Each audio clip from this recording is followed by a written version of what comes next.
నెల నుండి సంపాదిస్తున్న నీకే ఇంత కోపం వస్తోందంటే 30 సంవత్సరాలుగా ఇంటి కోసం కష్టపడుతున్నా ఆయనకి కోపం రావడం తప్ప కేవలం మీ అక్క పెళ్లి కోసమే అప్పు చేయలేదురా. నిన్ను నేషనల్స్ పంపించడానికి ట్రైనింగ్ పంపించడానికి చేసింది కూడా అప్పే. దానికైనా వడ్డీ కడుతూనే ఉన్నాను.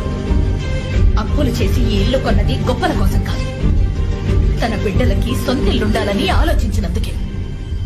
నువ్వు ఆశపడ్డావని ఆయన శక్తికి మించి నీకిష్టమైన బైక్ కొనిచ్చారు కదరా, అది తప్ప? ఆయన పారిపోయారు అంటున్నావు కదా. ఆయన పారిపోయింది ఆయన కమిట్మెంట్స్ కి, ప్రెషర్ కి. ఆయన తిరిగి ఇంటికి రాంది కూడా నీ మీద నమ్మకం లేకపోవడం వల్లే. ఒక తండ్రి కొడుకుని తన కష్టానికి తోడవుతాడు అనుకోవడం స్వార్థం కాదు, నమ్మకం. కానీ ఆ నమ్మకం ఆయనకి నీ మీద ఉండేది కాదు.